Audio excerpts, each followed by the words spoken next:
এই ফুটপাতের উপরে বসে আছি। আয় আল্লাহ, তবু সরকারের রহম হয় না।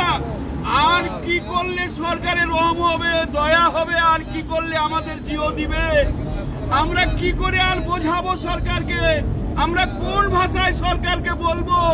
এ মানবিক মুখ্যমন্ত্রী কেন দয়া হয় না? আমরা জানি তার দয়া অত্যন্ত আছে, কিন্তু মানবিক মুখ্যমন্ত্রী কেন আজকে দয়াদ্র আমাদের প্রতি হন না? তিনি কি জানেন না আজকে রমজান মাস? তিনারা সেহরি কোথায় করবে? আজকের কোথায় ইফতার করবে?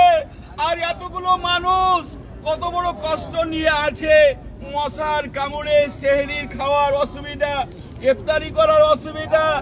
আজ কলকাতার মানুষ আপনারা দেখুন, বাংলার মানুষ দেখুন, বাংলার জনগণ দেখুন আজকের কি অবস্থা সংখ্যালঘুদের, আজকে কি অবস্থা মাদ্রাসা শিক্ষকদের, আজকে সংখ্যালঘুদেরকে আজকে রাস্তায় নামানো হয়েছে।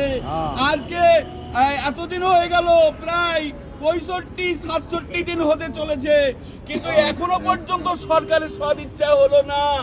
আজকে আমরা আল্লাহর কাছে আজকে আবেদন করছি, দরখাস্ত করছি, এই সরকার যদি আমাদের সাথ না দেয়, এই সরকার যদি আমাদের সাথ না দেয়, ওগো আল্লাহ, এই রোজা অবস্থায় তোমার কাছে আবেদন করছি, যদি আমাদের 2-1 দিনের মধ্যে জিও না দেয়, এই সরকারকে তুমি ধ্বংস করে দাও। এই সরকার আমরা সহ্য করতে পারছি না।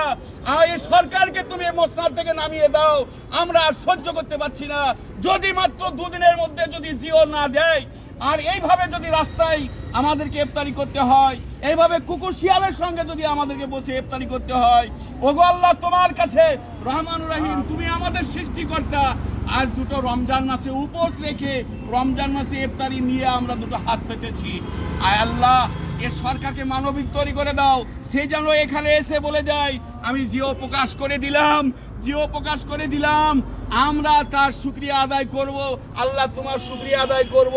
আমরা চিরদিন মানবিক মুখ্যমন্ত্রীর সঙ্গে ছিলাম, এখনো আছি, কিন্তু যদি মানবিক মুখ্যমন্ত্রী আজ 2-1 দিনের মধ্যে যদি জিও প্রকাশ না করে দেয়, এইভাবে রাস্তায় যদি আমাদেরকে বসিয়ে রাখে, শুয়ে রাখে, আজকে রমজান মাসে আমাদেরকে যদি কষ্ট দেয়, আমরা আমাদের সৃষ্টিকর্তার কাছে নালিশ জানালাম, আমাদের সৃষ্টিকর্তার কাছে নালিশ জানালাম। এইরকম মুখ্যমন্ত্রী, তিনি তো মানবিক ছিলেন, কিন্তু আজ তিনি অমানবিক। আজ এর দ্বারাই বোঝা যাচ্ছে, আজকে 3য় রোজা হয়ে গেল, এখনো পর্যন্ত কোনো আধিকারিক আমাদের কাছে আসলো না। কেন আসলো না? আমি মানবিক মুখ্যমন্ত্রীর কাছে বলতে চাই, কি আপনি সংখ্যালঘু মন্ত্রী, কি আপনি মাদ্রাসা মন্ত্রী, আপনি কিসের জন্য আজকে আমাদের সঙ্গে এরকম ব্যবহার করছেন? আজ তাই এগিয়ে আসুন, আমাদেরকে কষ্ট দিবেন না।